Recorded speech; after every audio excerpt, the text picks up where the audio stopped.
तो नमस्ते दोस्तों, आप सभी का एक बार फिर से स्वागत है। आज का जो टॉपिक है वो यही है कि कंट्रोल कैसे और कब तक होगा। तो दोस्तों, कंट्रोल जो है वो तभी होगा जब आप खुश रहोगे, जब आप मस्त रहोगे, तब भी आप कंट्रोल कर पाओगे।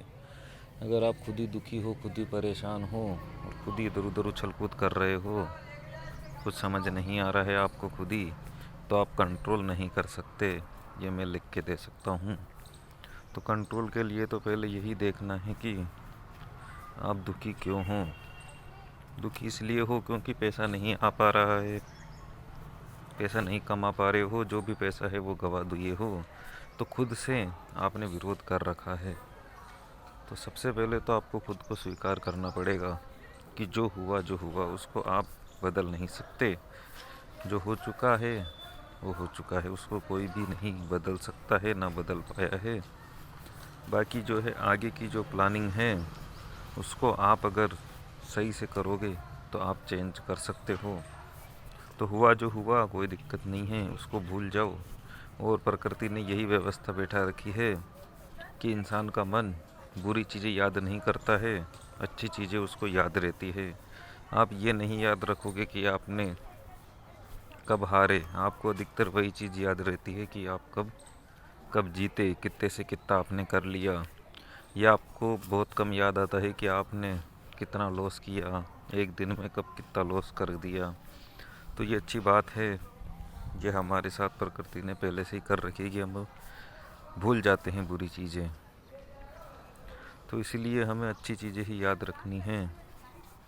और कंट्रोल के लिए आपको मज़ा लेना सीखना ही पड़ेगा। मज़ा कब आएगा? मज़ा तभी आएगा जब आप वर्तमान में जियोगे। मन के साथ जियोगे तो मज़ा नहीं आएगा। मन इधर उधर भागता रहेगा, उसके साथ भी आप भागते रहोगे, तो उससे कोई मतलब नहीं है। आपको वर्तमान में जीना पड़ेगा। वर्तमान में मतलब कि शरीर के साथ जीना पड़ेगा।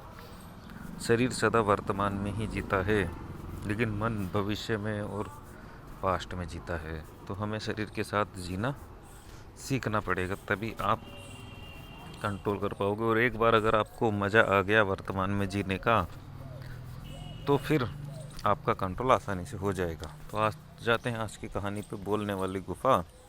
एक दिन एक भूखा शेर एक गांव के पास पहुंचा। गुफा को देखकर उसे लगा कि जरूर यहाँ कोई रहता होगा। शेर ने सोचा, क्यों न मैं यहाँ छिप जाऊँ, जब इस गुफा का वापिस आएगा स्वामी तब मैं उसे खा लूँगा। वह गुफा में छिप गया। काफ़ी इंतजार के बाद एक सियार वहाँ आया। उसने ये शेर के पंजे को देखा। सियार पता लगाना चाहता था कि शेर उस गुफा में था या नहीं।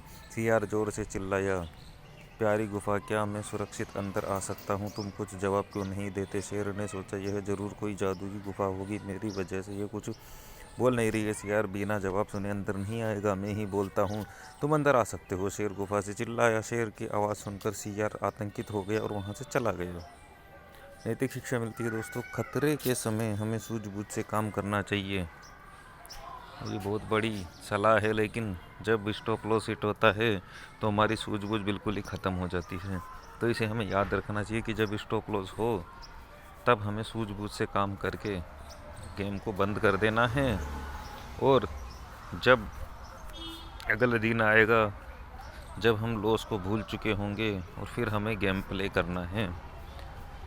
अभी जैसे मान लो कोई जना लाखों रुपए हार चुका है, ठीक है। अभी जैसे मान लो कि मैं एक दिन में लाख रुपए हार गया, तो अगले दिन मैं बड़ी बड़ी बेटे ही खेलूँगा, क्योंकि मुझे लाख रुपए दिखेंगे कि मेरा लॉस हो गया है। लेकिन अगर मैं एक महीने वेट करूं तो मुझे लाख रुपए नहीं दिखेंगे, और फिर मैं यही सोचूंगा कि हर महीने भी अगर मैं 10,000 रुपये कमाऊँ तो 10 महीने के अंदर 1,00,000 रुपये रिकवर हो सकते हैं। तो इस तरीके से फिर सूझबूझ से मैं सोचूंगा। तो आज के लिए इतना ही दोस्तों, मिलते हैं अगले वीडियो में।